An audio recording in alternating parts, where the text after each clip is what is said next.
جناب پیر سید نصیر الدین نصیر شاہ صاحب گولرا شریف تشریف لائیں۔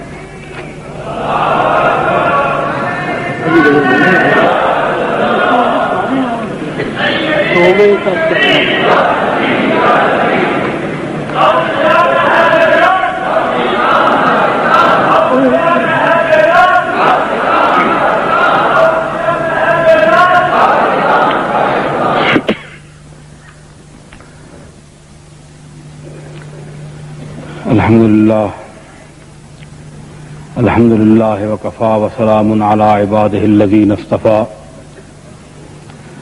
خصوصا على سيد ولد آدم وخاتم الأنبياء وعلى آله المجتبى وعلى كمل أتباعه من الصديقين والصالحين والشهداء.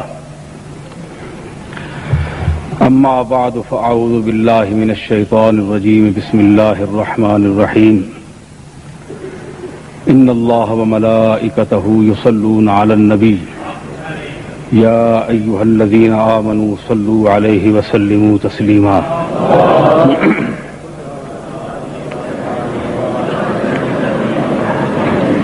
معزز حاضرین و سامعین، وزیر اعظم جناب نواز شریف صاحب، وزیر مذہبی امور جناب راجہ ظفر الحق صاحب، اور بالخصوص علماء و مشائخ، یہ امر ہم سب کے لیے باعث مسرت ہے اور باعث فخر ہے کہ ہم نفاذ شریعت کے سلسلے میں یہاں جمع ہیں۔ یہ ہمارا دیرینہ مطالبہ تھا، ہے اور ہونا چاہیے۔ مختصراً چونکہ ہمارا تعلق دیرینہ مسلم لیگ سے رہا، میرے جد امجد حضرت غلام محی الدین صاحب کو قائد اعظم علیہ رحمت نے پاکستان کے سلسلے میں ایک تار بھیجا تھا، وہ میرے پاس محفوظ ہے۔ تو میرے دادا نے بڑی کوشش کی پاکستان کے قیام کے سلسلے میں، اور ان کی تمنا تھی کہ یہاں نظام مصطفیٰ نافذ ہو۔ اور میرے والد محترم آخری ایام میں جب نواز شریف صاحب وہاں گئے تھے، اور ان کو یاد ہوگا کہ میرے والد نے بالخصوص اور علالت کے دوران اسپتال میں انہوں نے ایک خط ان کو بھیجا تھا۔ تو ہماری حمایت دراصل نظام اسلام کی حمایت ہے، کسی شخص یا کسی شخصیت کی حمایت نہیں ہے۔ نواز شریف صاحب سے ہمیں یہی توقعات ہیں کہ وہ یہاں نظام اسلام نافذ کریں گے، اور جو لوگ اس میں حائل ہو رہے ہیں اور وہ کلمہ گو بھی خود کو کہلاتے ہیں اور مدعیان اسلام بھی ہیں، ان کو اپنے اپنے گریبانوں میں جھانک کر دیکھنا چاہیے کہ وہ کس چیز کے نفاذ میں حائل ہو رہے ہیں، اور ان کے اپنے ایمان اور دین کی کیا حیثیت ہے۔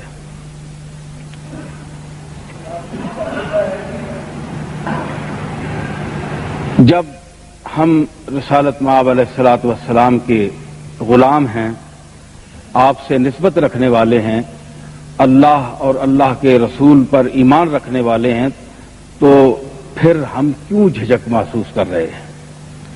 آج کا یہ عظیم الشان اجماع کی حیثیت حاصل کر چکا ہے۔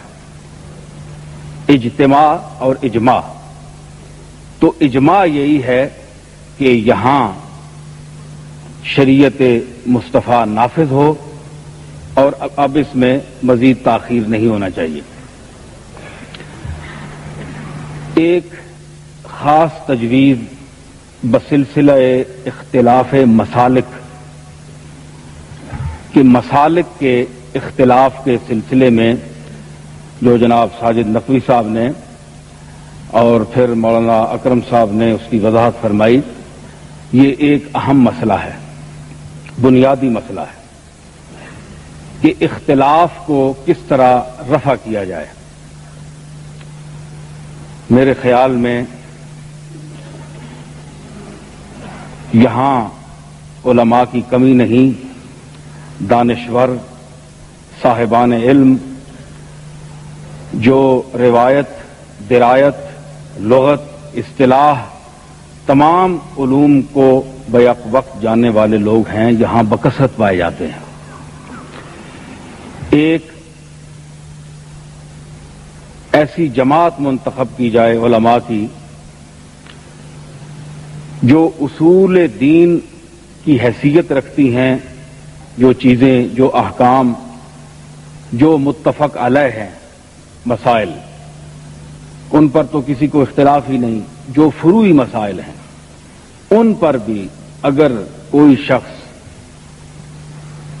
اپنے شک و شبہات کو رفع کرنا چاہے تو اس جماعت کے سامنے، اس کونسل کے سامنے دلیل کے طور پر وہ مسئلہ پیش کیا جائے اور نیت یہ ہو کہ حق کی تلاش، حق ڈھونڈا جائے، خالی الذہن ہو کر بات کو سمجھنے کی کوشش کی جائے، اور اگر دلیل سے یہ بات ثابت ہو جائے کہ فریق ثانی حق پر ہے تو اس کو وہ تسلیم کرے۔ یہ خلوص نیت کا ہونا ضروری ہے، ورنہ اختلاف رفع نہیں ہو سکتا۔ میں اس سلسلے میں ایک اور گزارش کروں گا کہ دیکھیں، الفاظ کو، معانی کو سمجھنے کے لیے الفاظ کا سہارا لیا جاتا ہے، الفاظ کے بغیر معانی سمجھ نہیں آتے۔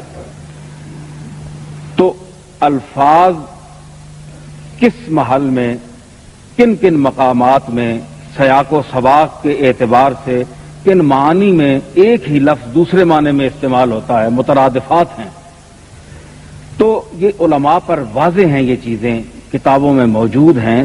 تو وہ جب کوئی اختلافی مسئلہ پیش کیا جائے تو ججز جو ہوں وہ اصطلاحات اور لغت، قرآن، حدیث، ان کے دلائل میں فریقین کو مطمئن کریں اور فریقین یہ نیت رکھ کر جائیں کہ ہم نے حق کو تلاش کرنا ہے، جانبداری اس میں فیصلہ کرنے والا نہ کرے۔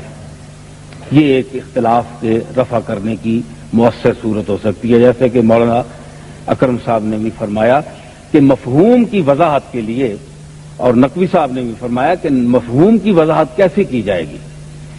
ایک ہی لفظ ہے، مثلا دیکھیں کہ ثلاثۃ قروء کا لفظ آتا ہے تو قرء کا معنی دو معنی ہیں، تو وہی قرء کا معنی ہے امام شافعی کے نزدیک اس کا اور معنی ہے اور امام ابو حنیفہ کے نزدیک اس کا اور معنی ہے۔ تو یہ لفظ جو ہیں، لفظوں کو سمجھنا چاہیے، دلائل ہونے چاہیے، اس میں لڑنے جھگڑنے کی کوئی بات نہیں ہے۔ دوسرا اختلاف کا جو بنیادی سبب ہے وہ ہمارے اپنے نظریات ہیں، جس طرح کہ ساجد نقوی صاحب نے بھی اشارہ کیا اس طرف، کہ اس کے متعلق میں اتنی عرض کروں گا کہ ہر مرتبہ از وجود حکم دارد، گر فرق مراتب نکنی زندگی۔ تو کائنات میں اللہ تعالیٰ نے جسے جو مرتبہ عطا کیا ہے اپنے فضل و کرم سے، اس کو تسلیم کرنا اور اس کو ماننا، یہ آپ کا اور ہم سب کا فرض ہے۔ اللہ تعالیٰ نے جو مرتبہ انبیاء علیہ السلام کو عطا فرمایا ہے وہ کسی اور کو عطا نہیں فرمایا۔ جو حضور اس انبیاء میں جو حضور سرور عالم صلی اللہ تعالی علیہ وسلم کو جو مرتبہ عطا کیا گیا ہے وہ اور کسی نبی کو عطا نہیں ہوا.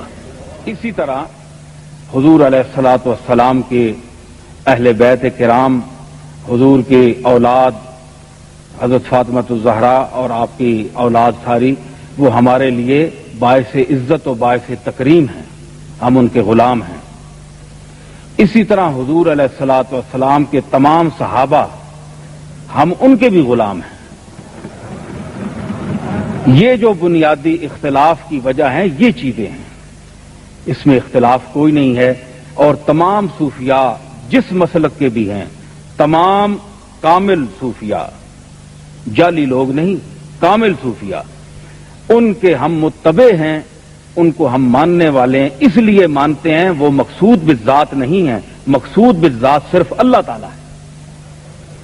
اللہ کا عرفان مقصد ہے، جس طرح کہ انبیاء علیہ السلام کی تعلیمات ہیں کہ مقصد صرف اللہ کا عرفان ہے.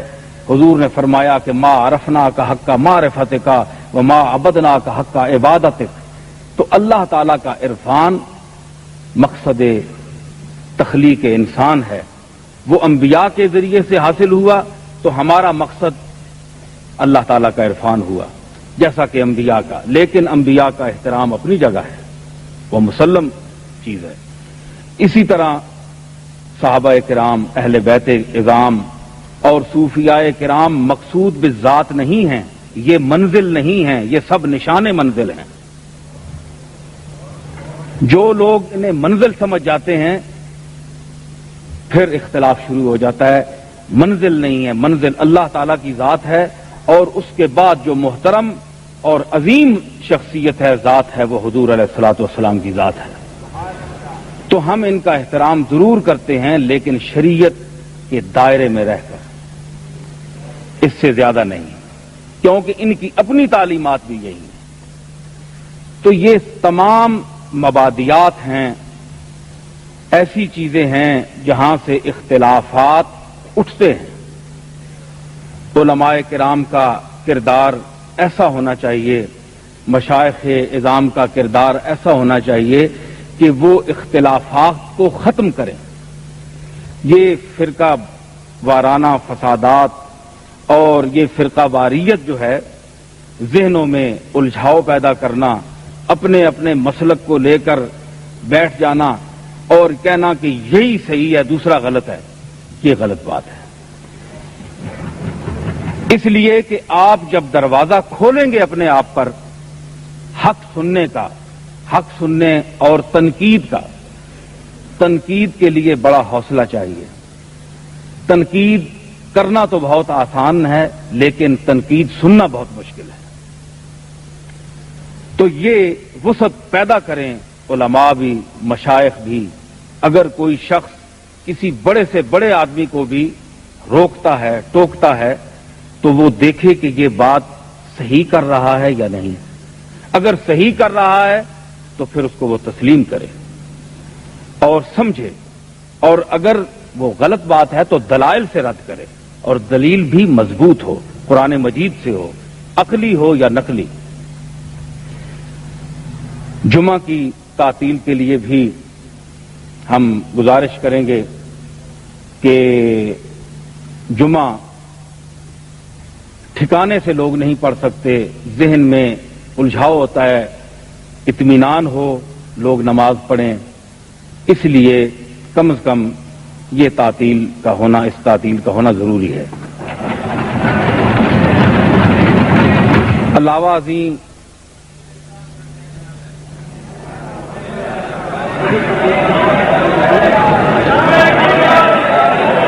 اچھا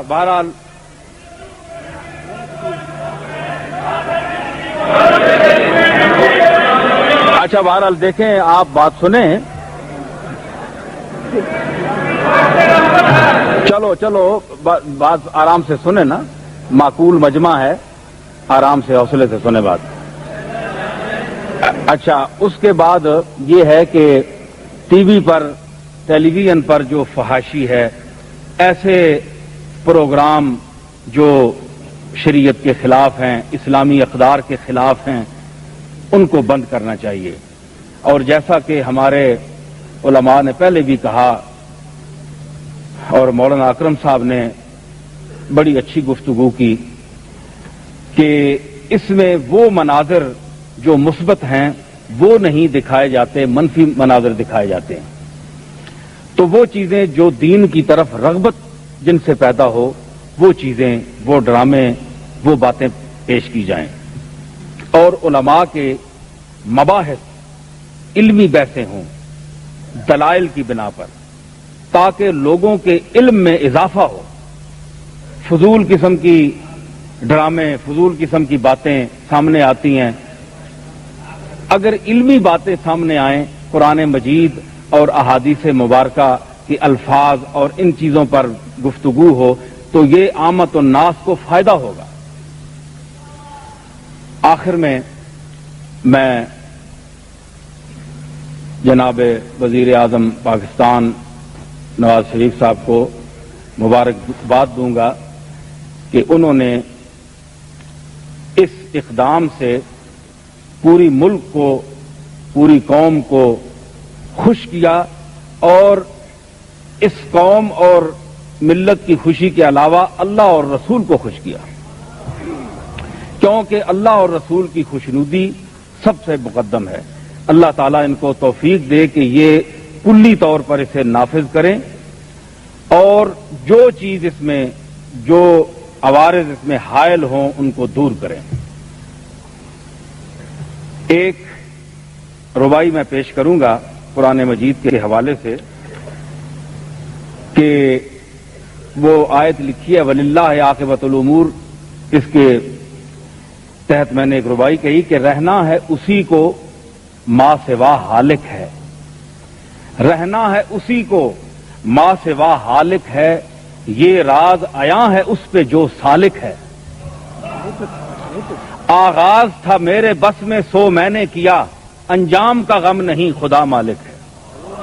تو یہ انجام کا غم نہیں اس لیے کہ اللہ تعالی مالک ہے. وَلِلَّهِ عَاقِبَةُ الْأُمُورِ.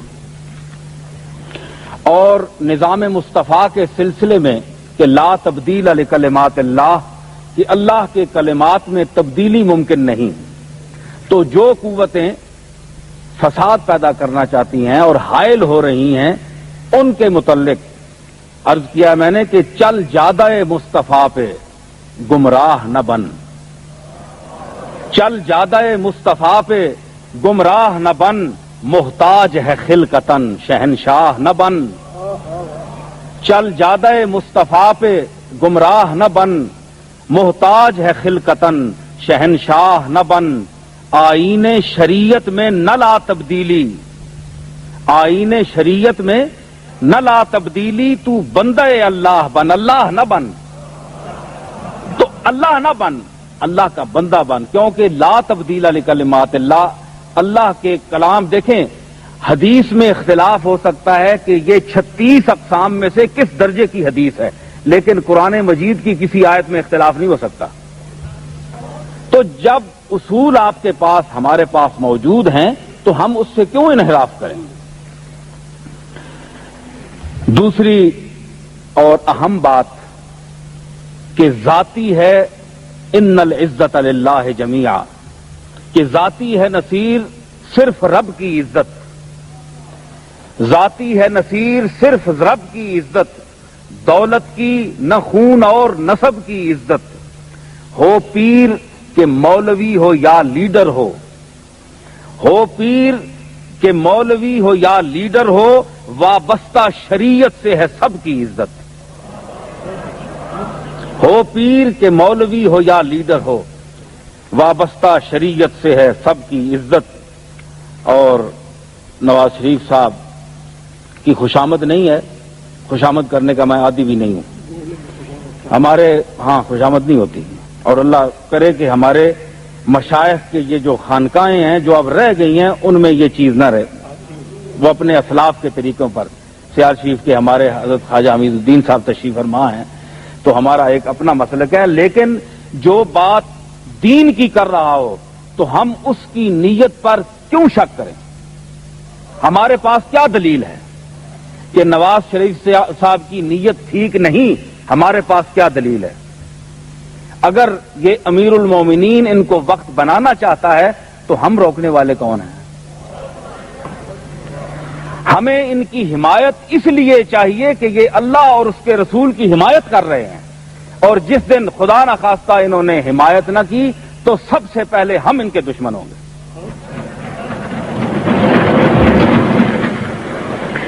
عرض کیا ہے، 2 شعر صرف اور اجازت دوں گا۔